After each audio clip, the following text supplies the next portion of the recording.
You don't need a gym to get fit. All you need is your body and your drive. That's it. In this video, I'm guiding you through a beginner-friendly workout that requires no equipment at all. And it doesn't matter if you never worked out before, or if you used to be an athlete but got out of shape. This routine is for everyone. We're going to start slow and build up from there. So if you find yourself struggling, then take a break, walk around, and come back to it when you're ready. But please try not to stop unless you have to, because working out in intervals like this will help. You burn more fat after your workout, and even while you sleep. Okay, now that we're all warmed up, let's begin with round 1 of 4. You'll be doing each exercise for 45 seconds, followed by 15 seconds of rest. We're going to focus on proper form over speed and power. Make sure you're re-feeling each muscle being worked, and make sure you re-breathing throughout the entire workout. Keep your eye on me and follow along. Alright, starting with high knees. Bring those knees up high and try to touch your hands at every repetition. Next is a butt kick. You should feel this in your hamstrings and your glutes. Now we're going to do some jumping jacks, but instead of jumping, we're going to step and touch.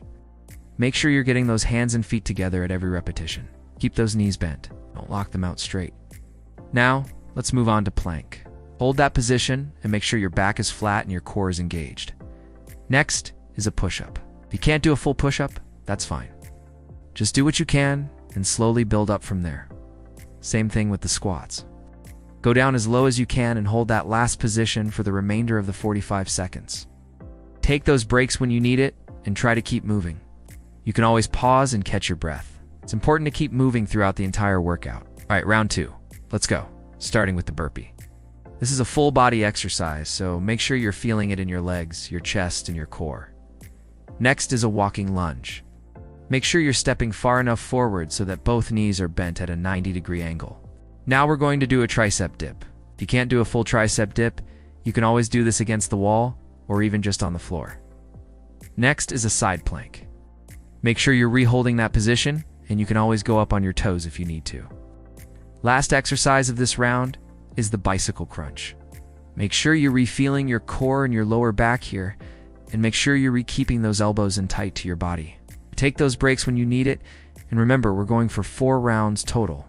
Alright, round 3. Keep pushing, starting with mountain climbers. Make sure you're bringing those knees up high and touching that chest. Next is a squat jump. Yes, you heard me say squat jump. We're going to be doing 2 exercises at the same time. Here we're going to do a lateral lunge and a curl. Make sure you're getting that knee bent and that elbow tucked into that body. If you're having trouble balancing, you can always do this against the wall. And lastly, we finish off this round with a Russian twist. Make sure you're keeping that core engaged, and you can always go slower if you need to. Remember, proper form is most important here. Last and final round. You got this? Starting with the wide squat. Make sure you're going down as low as you can and getting those hands and feet together at every repetition. Next is a renegade row. Make sure you're keeping that elbow in tight to that body, and you can always take a break in between reps. Now we're going to do a shoulder tap. If you're having trouble balancing, just go ahead and put your hands on the ground and do this on the floor. Next is a chair dip. If you don't have a chair, you can always do this on the floor. And lastly, we're going to finish off with a Superman. Hold that last position and make sure you're squeezing those shoulder blades together. Alright, you did it. Way to go. Now take a minute to walk around, catch your breath, and don't forget to stretch. If you enjoyed this workout, please give us a like. And if you want to see more videos like this, please subscribe. Thank you so much for watching, and I'll see you next time.